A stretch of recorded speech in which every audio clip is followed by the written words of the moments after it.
Bienvenidos a otro episodio de Libertad de Pensamiento. En esta oportunidad tenemos a Gerald Ban. Él es abogado por la Universidad Católica del Perú y magíster en Ciencias Políticas. Aún está esperando el título de la London School of Economics. Y hoy se encuentra aquí con nosotros para hablar un poco acerca de lo que está ocurriendo en el Perú. Esta semana, como muchos de ustedes saben, el presidente Martín Vizcarra fue vacado, una vacancia muy polémica. Vamos a hablar justamente ahora de eso. Y después vamos también a discutir un poco acerca de lo que la reacción ciudadana que se ha suscitado en todo el Perú, no solamente en Lima, sino también en provincias. Y vamos a hablar un poco sobre el génesis de esta protesta y qué podría venir después. Entonces, comienzo con la primera pregunta y creo que hay que comenzar desde el principio. Leímos los dos tu artículo en El Comercio y tu opinión acerca de la vacancia es que no ha sido constitucional. Entonces, quería que, por favor, desarrollaras un poco lo que has escrito. Eh, a ver, yo creo que la vacancia es, a ver, hay que entender cómo funciona el mecanismo de la Constitución, porque efectivamente hay un tema de poca claridad en cómo interpretar una de las causales, que es lo que ha causado todo este problema, ¿no?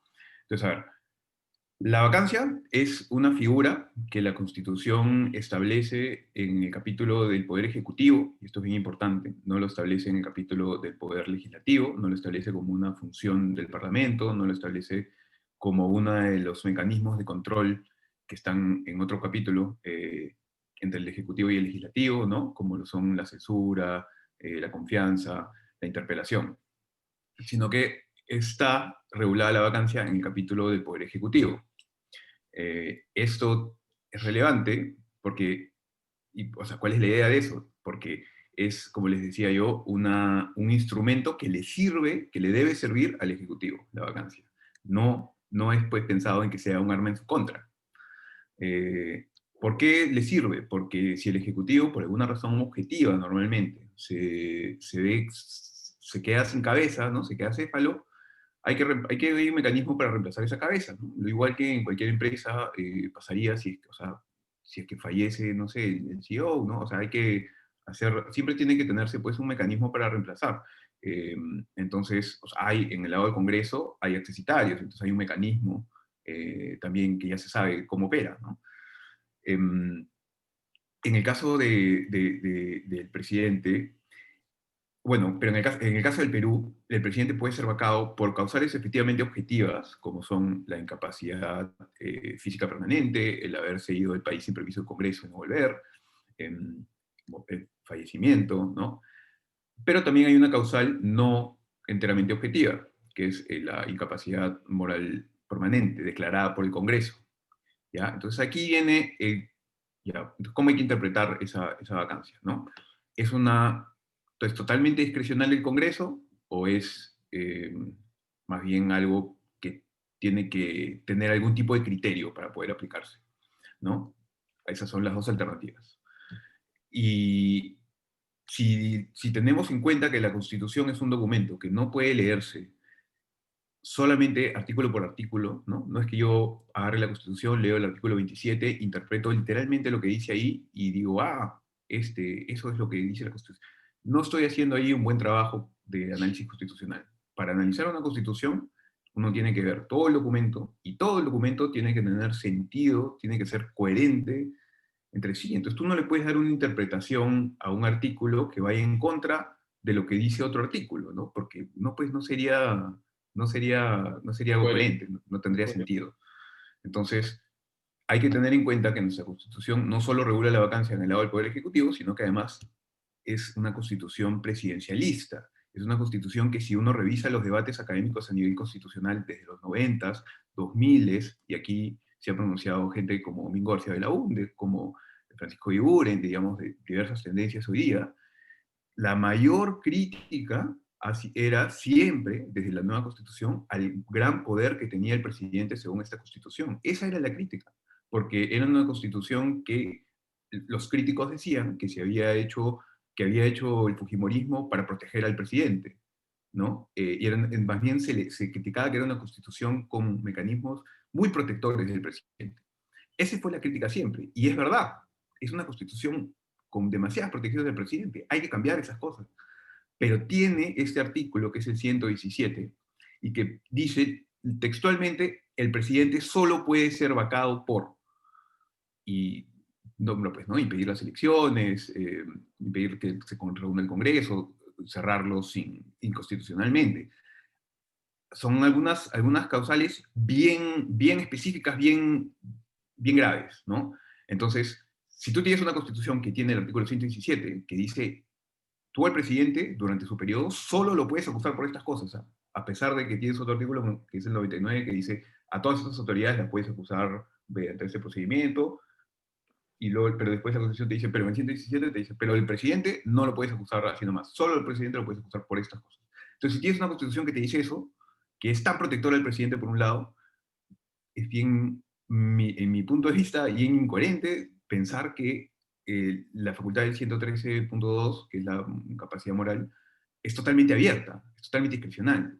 Tendría que tener un criterio, y ese criterio es que sea algo muy grave. Y esto no es algo que solo a lo que yo llego por interpretación, sino que es textualmente lo que querían los constituyentes de la 93, cuando lo escribieron. Si El, ustedes leen a Carlos Torres y Torres Lara en el diario Debates, él dice, él defiende esta postura que yo estoy diciendo, lo combate alguna gente. Lourdes Flores, por ejemplo, propone, no, la incapacidad moral no tiene que ser permanente, basta con un acto para que se configure la incapacidad moral. Eso argumenta Lourdes Flores, pero al final su postura no gana. Gana lo que defendió Carlos Torres Torres Lara. Entonces, esta interpretación de que la vacancia por incapacidad moral debe ser por algo muy grave, por un hecho ya que no quepa ninguna, o sea, que sea casi objetivo, es lo que es lógico con la Constitución, es lo que querían los constituyentes, entonces yo no entiendo cuál es la posibilidad de leerlo de otro modo. ¿No? Claro, Pero bueno, ese es mi punto de vista, eso sí tengo que decirlo. Es mi punto de vista, yo no soy el TC, y el acto goza de legitimidad, de presunción de legitimidad formal, o sea, la vacancia goza de presunción de legitimidad formal, mientras no sea declarada constitucional por el organismo competente, que es el Tribunal Constitucional. Entonces, lo que he dicho es mi opinión, eso sí. claro. Ahora, yo no veo no veo de verdad otra forma, y hasta el momento he compartido varias veces este argumento, no he encontrado a alguien que me responda eh, lógicamente a cómo salvas esa incongruencia. Claro, y Javier, lo que tú nos mencionas de verdad es muy importante. Y por ejemplo, en el caso de Kuczynski del 2017 y marzo de 2018, no procedió la vacancia, pero igual había toda la intención por parte del Fujimorismo, bueno, ya en marzo del 2018 de prácticamente todas las bancadas de vacarlo. En caso de que se hubiese vacado a Kuczynski, hubiese sido de igual manera inconstitucional o se diferenciaba con el caso de Vizcarra. Yo creo que si se hubiese vacado Kuczynski esa vez, que bueno, efectivamente él renunció, ¿no?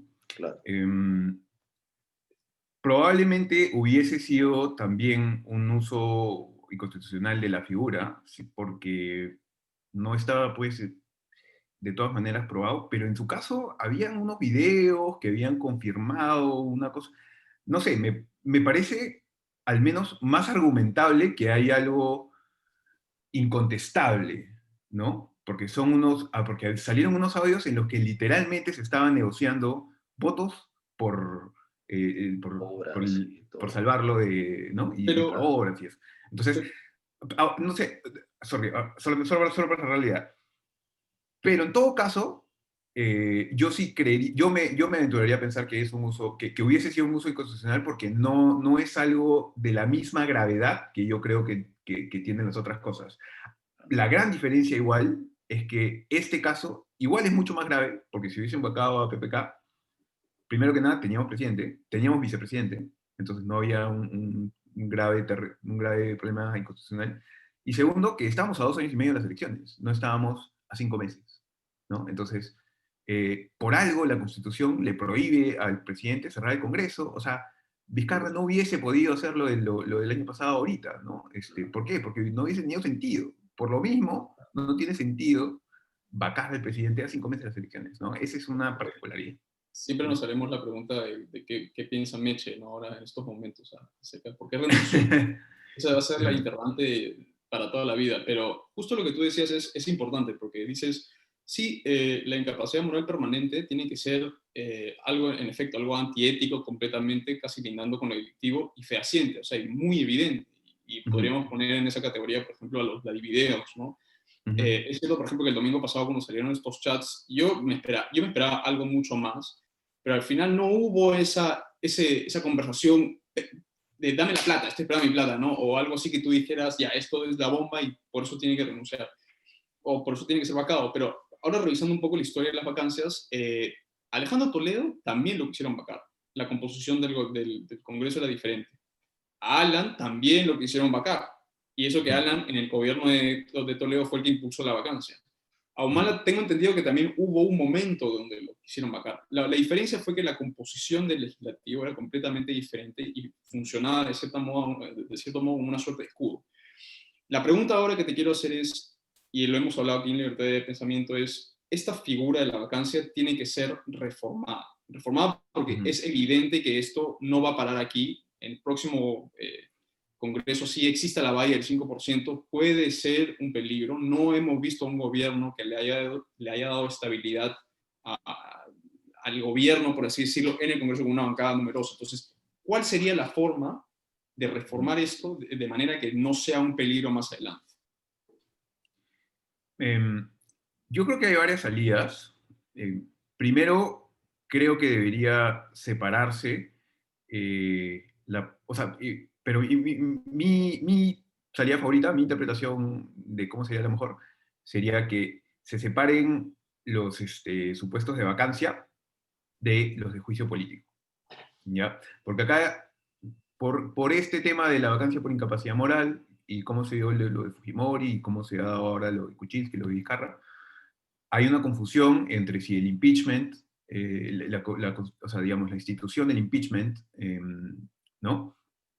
Que viene de otros países, del derecho anglosajón, en nuestro ordenamiento es la vacancia por incapacidad moral, ¿no? Hay esta concepción, pero en realidad no es así. El impeachment es el 117, el impeachment es el juicio político, no es la vacancia, ¿no? O sea, no es lo equiparable en la Constitución de Estados Unidos a qué pasa si el presidente se muere, es lo equiparable a qué pasa si el Congreso lo procesa, Claro. ¿no? Y eso es el 117, no la vacancia. Entonces, yo creo que tendríamos que separar esos supuestos de la Constitución y que la vacancia, que es solo para hechos objetivos, podría utilizarse esta interpretación que se dice que tenía antes, ¿no? Que era la incapacidad mental, eh, que claro, yo también he escuchado que hay algunos que argumentan que eso es lo que se debe interpretar ahora, pero bueno, en la práctica no es lo que se ha venido interpretando, así que no es la interpretación de actual, pero se podría adoptar a futuro, ¿no? Si se decide. Pues esa me parece que podría ser una salida.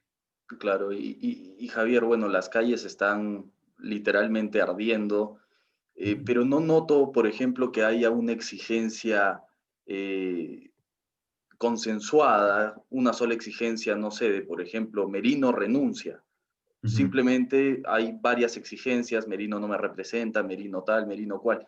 Entonces, mi punto es que ¿tú cuál crees que sea la salida ahora? Porque yo creo que incluso hay muchos que creen que Vizcarra puede volver, incluso hay congresistas que han estado diciendo hay que presentar una moción para declarar la nulidad de la votación de la vacancia. ¿Tú crees que eso sería posible, que Vizcarra pueda retornar al poder o no lo ves factible? Mira, a mí una cosa que me gusta hacer por hobby es pensar en probabilidades, ¿ya? Y pensando, o sea, y chequeando un tema de probabilidades, porque esta es una crisis sin precedentes, no te puedo descartar esa posibilidad 100%, ya que se vuelva, no sé, que algo pase, pero ¿qué tendría que pasar? Tendría que quererlo Merino, tendría que quererlo el TC, y no parece que eso pase. Em, pero no la quiero descartar, digo, no la quiero descartar 100%, pero lo que sí es que me parece muy poco probable. Y no necesariamente el mejor camino tampoco. Eh, Vizcarra ya tiene un montón de acusaciones y, bueno, yo creo que no se le debió haber vacado, sino que se le debió procesar luego de que termine la presidencia, pero ya se le vacó. Entonces, creo que no debería entenderse este movimiento de protesta como algo de defensa de Vizcarra. ¿no? Sí, No, sí, no deberían causarse en eso, porque eso va a dividir a la gente que cree que cree que sí es culpable, cree que no. Eh, bueno, aunque también hay un grupo, como demostró una de las encuestas la vez pasada, que apoya a Vizcarra pese a creer que es culpable, ¿no? Porque, bueno, eh, porque así es nuestro país. Vivimos en el Perú. Vivimos en el Perú. Sí, así somos porque somos pragmáticos, ¿no? Digamos, decimos, bueno, así son pues las autoridades, hay que elegir hay que elegir a uno, entonces ya. claro. Eh, ¿Y qué salida ves tú posible ahora? O sea, Ujú. ¿crees que se tiene que repetir el escenario del 2000 en el que el Congreso, que de verdad me preocupa porque no lo veo con esa madurez, censure a toda la mesa directiva y elija a un nuevo presidente viéndolo Ujú. como futuro presidente de la República, presidente interino, o hay otra salida que no se está contemplando? Mira, acá, si uno se pone en todos los escenarios posibles, yo creo que hay o sea, la única salida que a mí me parece viable, no te digo que me parece una salida fácil, no te digo que me parece una salida probable, no te digo que me parece una salida ideal, pero la única salida que yo creo que va a aliviar la tensión, que va a aliviar la indignación en el país, porque esto no es algo que pueda, o sea, no es que yo eh, dejo de ir a marchar, como discutí ahora con alguien en Twitter, o sea, que decía, "Ah, pero si ustedes dejan de ir a marchar, todo mejora".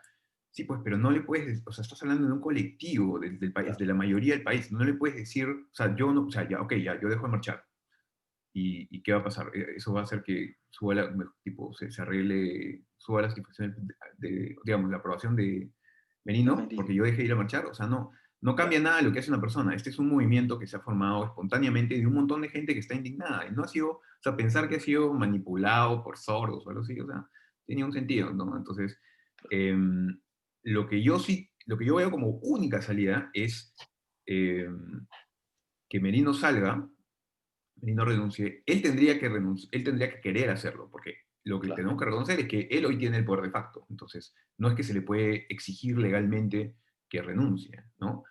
Pero, pero se puede mostrar el rechazo, y si él lo considera, que ojalá que lo considere, eh, podría él dar un paso a costado y el Congreso puede elegir una nueva mesa directiva, elegir un nuevo presidente interino, que idealmente podría estar entre los congresistas, al menos los que no votaron sí, porque son bien pocos los que votaron no, bueno, no sé, eh, idealmente los que votaron no, y, y quizá que ese sea el gobierno interino, ¿no? Aunque claro, habrían algunas interrogantes, por ejemplo, tendría que decidirse, todos los partidos que quedan entre los que votaron no, todos quieren participar en las elecciones, ¿no? Creo que además son dos o tres.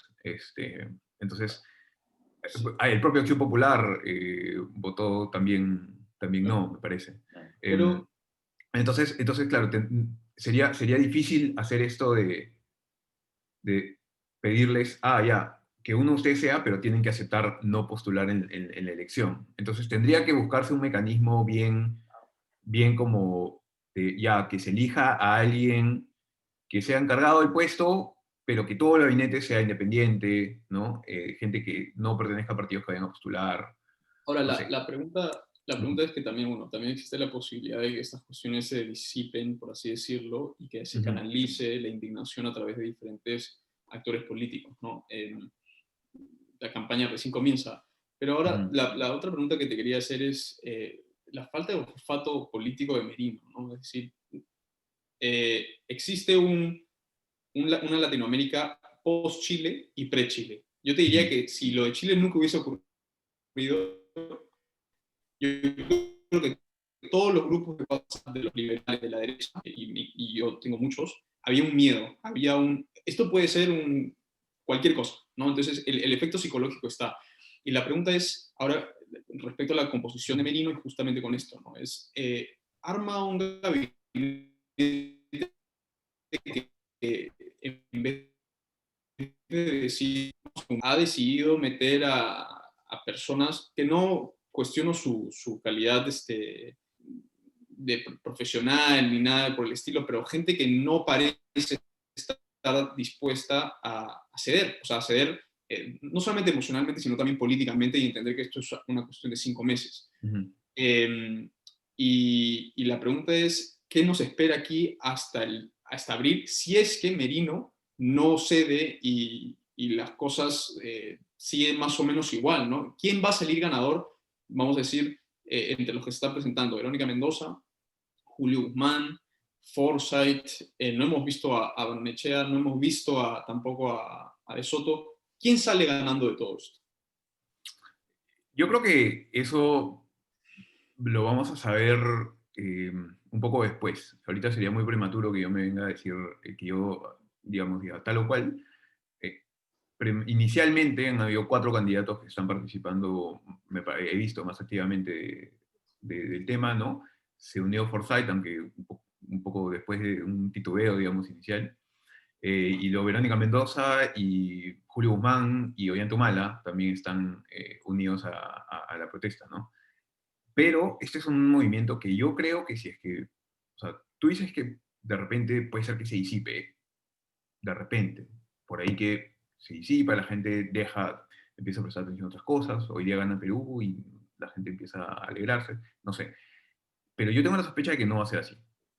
Porque cada cosa que, como tú mencionabas, cada paso que ha tomado Merino desde que asumió la presidencia de facto, ha nombrado un gabinete que lejos de ser un gabinete de unidad nacional, es pues todo lo contrario, ¿no? Es un gabinete que, que es casi una reafirmación De la no DBA. tengo, sí, no tengo nada de qué arrepentirme, ¿no? Tipo, Claro. ponen una persona que, como, este, que ha sido abiertamente racista, digamos, refiriéndose de forma despectiva ya chocante a las poblaciones indígenas, digamos, eh, y, y además ponen de ministro de Educación a una persona como Fernando D'Alessio que tiene, no sé si han escuchado todas las acusaciones de cómo trataba a sus trabajadores en Centrum, ¿no? Pucha, y me parece realmente ya inaudito que además tengan ahora la voluntad de quitar la sentencia, quitar la demanda de TC para que el TC ya no se pronuncie, pese a que el TC se va a pronunciar para futuro, o sea, ni siquiera el TC se va a pronunciar o sea, retrotraer las cosas. Eso es casi un imposible, y además por la sentencia, digamos, por el tono, digamos, de las entrevistas que han dado los magistrados, uno se da cuenta que esa no parece ser la intención ni siquiera de los magistrados que uno esperaría que de repente ellos son los que lo podrían impulsar. Claro. Entonces, ¿por qué te opondrías a eso? O sea, no, a mí me resulta inexplicable y no veo cómo las tensiones vayan a bajar. Si hoy perdemos, peor. Porque hay estudios de relaciones cuando o sea, cuando un partido de fútbol de una selección en un país que es súper fan del fútbol, ganan un partido importante, la aprobación presidencial sube, ¿no? O sea, esas relaciones existen. Pero bueno, es más allá La de esa Padula, la Padula anécdota. a lo mejor vino en el momento adecuado, ¿no? Claro, digo, más allá de esa anécdota, yo creo que las protestas no van a parar, sino hasta que se cambie, hasta que ocurra esto que les digo, hasta que salga Merino y se elija un nuevo Yo, gobierno de transición. Quisiera equivocarme, y yo esperaría que lo que pase es que las protestas se mantengan pacíficas. Lo que me da miedo es que en algún momento se salgan. Nunca ha pasado en los movimientos recientes que, digamos, las cosas que se salen de control sean la mayoría, eh, pero así sea una o dos cosas que eventos que se salen de control, eso no hay que fomentarlo, pues, ¿no? Hay que evitarlo. Por eso la policía hace tan mal en reprimir de esa forma, tirar gases lacrimógenos a gente que solo está caminando desde helicópteros, obligarles a sacarse la máscara en una pandemia, ¿no? yo Es espantoso, espantoso. quiero hacerte una pregunta y después le dejo a Carlos, a Andrés hacerte otra. Ujú.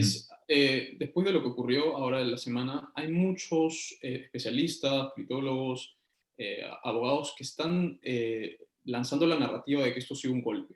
Y Ujú. ese discurso eh, trae mucho debate porque no es evidentemente un golpe a la antigua, no es un coup d'etat como lo están tratando de lanzar. Y hay como, pareciera que hay unas ganas, una energía de que la comunidad internacional lo adopte como un golpe, ¿no? Esto definitivamente ha sido polémico, ha sido, podría decirse, ambiguamente constitucional, como lo has dicho tú también, pero es un golpe. Mira, académicamente podemos debatir si encaja como la definición de golpe de Estado. Eh, yo he leído a gente que respeto muchísimo y que conocen más de este tema, de este tema específico que yo, que lo califican totalmente como un golpe, como el Alonso Gurmendi, y gente que no lo califica exactamente como un golpe de Estado, pero que entiende que de todos modos, ok, no se llama, no tiene la etiqueta tal cual por no cumplir alguna de las características, pero es un golpe a la democracia, ¿no? Como Paula Muñoz, que ha comentado también su expresión por allí. Personalmente, eh, no me he inclinado todavía hacia un lado o hacia el otro en definir, no me parece, la verdad, tan relevante. Eh, Emocionalmente, mi primera sensación es esa, puede decir, sí, pues es un golpe, ¿no? Es lo que siento emocionalmente. Probablemente cuando lo evalúe con la cabeza más fría, más adelante, de repente, llego a una conclusión a la otra, pero no me... Pero eso no cambia la indignación que me genera digamos, lo grosero que ha sido el quiebre de la lógica constitucional aquí, ¿no? Para utilizar ilegítimamente una figura de la Constitución. Claro. Bueno, Javier, se nos ha acabado el tiempo, pero de verdad ha sido muy grato tenerte el día de hoy. Ojalá esta solo sea la primera de muchas veces más donde nos acompañes, porque de verdad necesitamos más voces como las tuyas, como la tuya, perdón, que inste a la calma y sobre todo al conocimiento constitucional, que en esta época es muy, muy escaso por parte de los ciudadanos que no tienen mucho conocimiento de derecho. No sé si hay algo que tú le quieras decir a los que nos están viendo o los que nos están escuchando. Solo les pediría a todos que, en verdad, lo más importante es que sean honestos con ustedes mismos, digamos, su juicio crítico no lo pierdan. Esa curiosidad que siempre hemos tenido desde chicos de preguntar por qué, cuestionar todo. En algún momento crecemos y nos empieza a dar roche porque creemos que vamos a parecer ignorantes ante el resto y dejamos de preguntar. Cuestiónenlo, cuestionen todo, cuestionense todo, cuestionen lo que he dicho yo ahora, fact-chequenlo, googleenlo y digan, vean a ver si es verdad. Y lo mismo, hagan lo mismo con la gente, incluso en la gente que ustedes confían, incluso la gente porque puede ser que en algo estés en desacuerdo con esa persona a la que admiras tanto, no pasa nada, ¿no? Entonces, creo que en una crisis como esta es muy importante que cada quien se informe de varias fuentes y pueda sacar su propio juicio crítico sobre lo que está pasando, ¿no? Y que, bueno, de todas maneras respetemos lo que opina el resto, ¿no? Así es. Así es, pero bueno, esto todavía queda para rato. Yo creo que este es el primer episodio de una trilogía, así que ojalá que podamos tener después, a lo mejor la semana que viene todo el ambiente ha cambiado completamente y te tenemos que invitar de nuevo y nos dices lo que piensas. Pero bueno, Bueno, eso ha sido todo por ahora. Y ok. nada, hasta la próxima.